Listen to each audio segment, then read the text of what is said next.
day due to irreparable vision loss. And having been a volunteer at blind schools for, I don't know, since 2014 to 2016, I've actually seen firsthand how difficult it is for people to cope up with blindness. And this tends to happen through trauma or through accident or through natural age.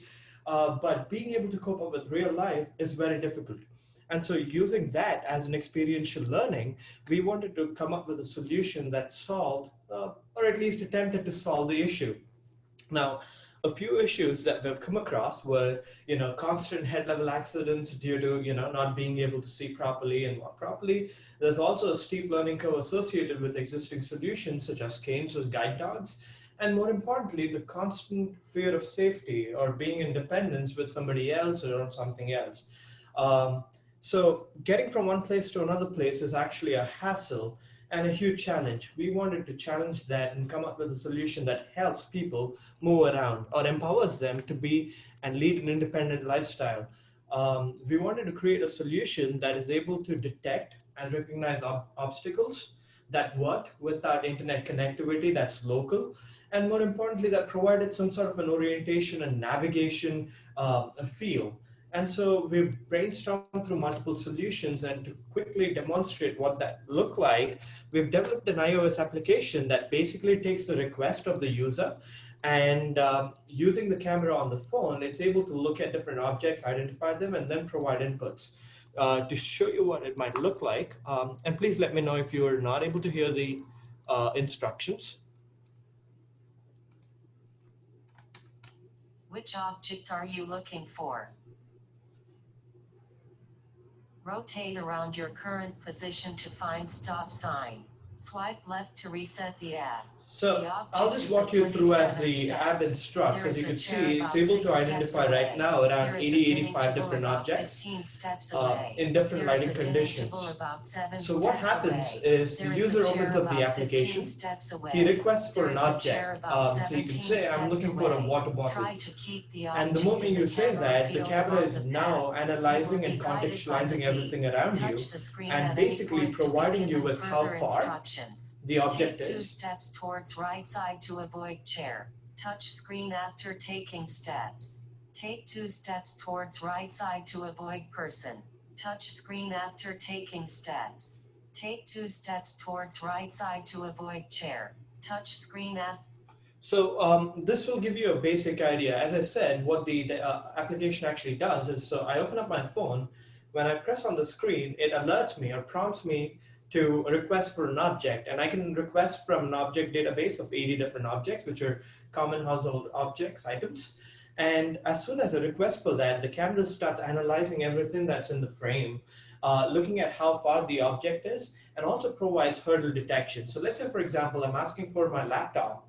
And the laptop is actually on a table, and I'm blocked with a chair in between myself and the laptop itself.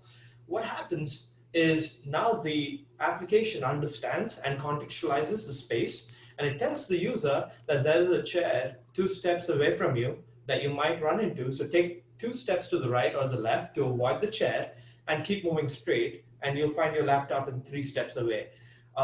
So we've realized through multiple iterations and testing that this is the most efficient solution, especially to train those who are new to blindness. In fact, Kaleem and myself, we've done a series of experiments where we've blindfolded ourselves, put ourselves, on the roads to see how accurately this works. And surprisingly, this has been doing a pretty great job. One of the major challenges that we've had, and I shift to this because although we pride ourselves on doing something that's socially conscious and something that is required, we've come to realization that business is, in part the social aspect, but also the commercial aspect. And given the current conditions that we're in, amidst the pandemic and also the market that we're aiming, it's, to be honest, a little short, right? It's not investor appealing. You don't go to a venture capitalist or go to angels and say, you know what, there are 25 million Americans that need this, out of which 1% or 2% of them will end up using our product. So we wanted to take what we've built, go on a slow progress, but given the current circumstances, put this on a back burner, focus on something that's more commercial, something that's more business viable. With the development happening on the side, we've slowed it down, and we wanted to pivot towards something that's more commercial and interesting. So, uh, Kaleem and I, we've talked multiple times. We've looked at what we're passionate about apart from the social good, um, and we came up with sports. Now, hands up for those people who are huge fans of sports, be it soccer, football, hockey. Yeah, a lot of you are, right? We all miss sports amid the pandemic, so we've taken the opportunity to use the same technology, repackage it, and come up with something that's interesting and ridiculously fun to play around with. So to give you a little bit of an update and details on that, I'll move on from this presentation and start off with this one right here. We call it abstract. That's a temporary working name. So as you saw in the previous presentation with the blind project, we've already done the technical work that has to do with object detection, how far the objects are, contextual analysis, and putting all that together. We wanted to do that same thing in more of the sports space. So about 8 months ago, we've decided to take a pivot. Especially that was beginning of the pandemic and around the March time, uh, and we wanted to focus on something that's gonna keep us alive. That's something that's gonna provide that hockey stick growth that we were all looking for.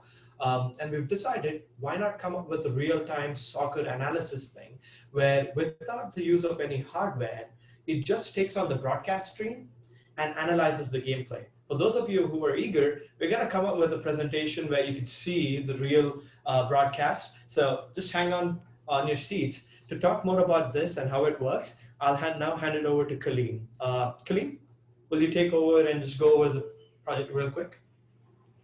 Okay, so thank you, Maitreya, for passing it over to me.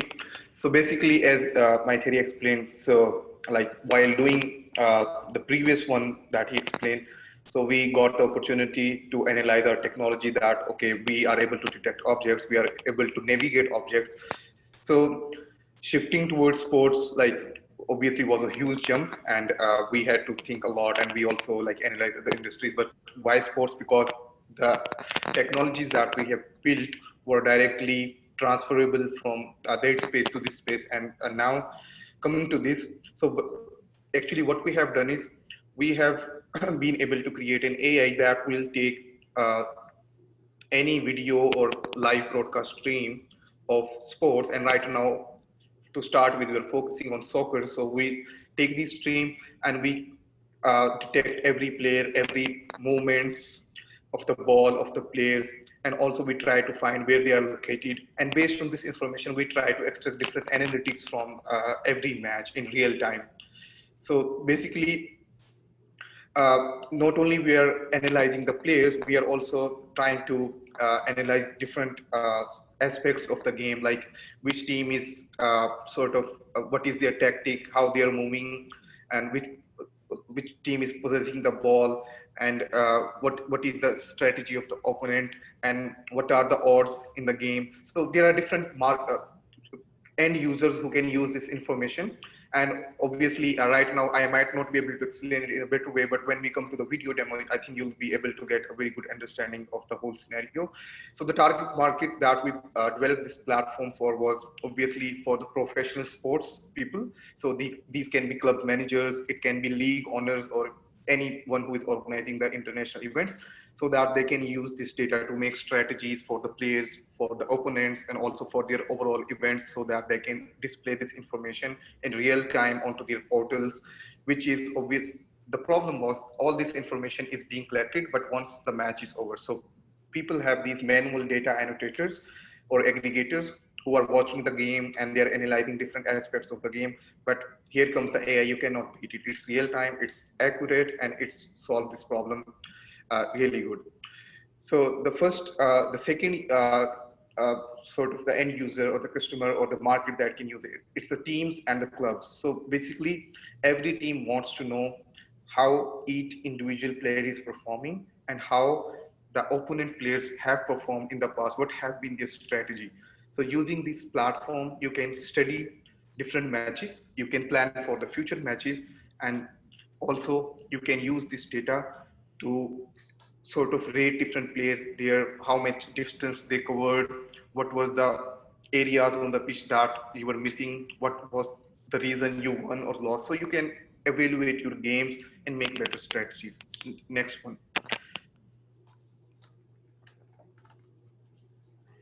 So the media owners and broadcast. So you have seen like before any match and after any match, you have seen these post or pre-match analysis where they are doing showing different movements. So again, as I said, this data is available, but it is done manually. So what we do with our AI, we are able to provide this data right there and then, and you don't need to like spend time or money on people doing this or doing this. So we can trigger the information, this information anywhere from the match. So rather than looking for a footage, finding that key movement that changed the game, our AI will indicate that you'll have it right there and then.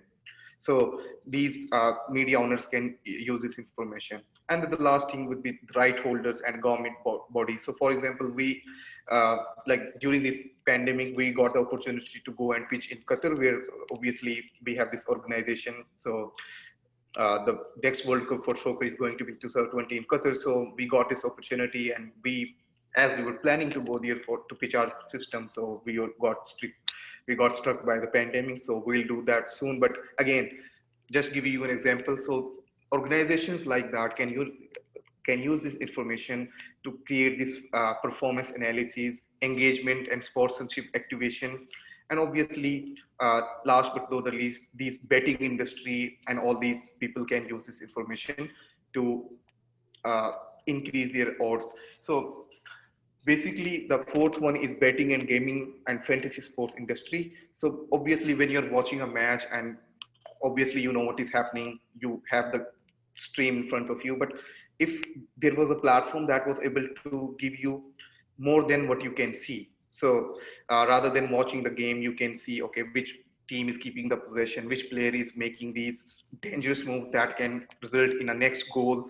So we try to create these odds. Based on those odds, you can change, do your decision making, like which player do you want to bet on, which team do you want to bet on, and what is the possibility of a goal in next 5-10 minutes. So all these decision making, we assist you, we provide the data to make these decisions in real time. Next. So the business model or the offering, how do we offer this product? So it works in a few ways.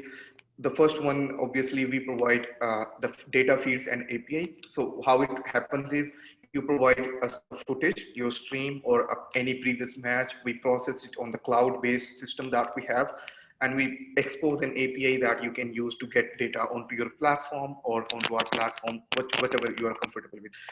And the second one is we provide you with a platform where you can upload your videos, your matches, you can process it, analyze it right there and then. So you don't need us in that one. You are just there to upload games and analyze your matches, make your strategies.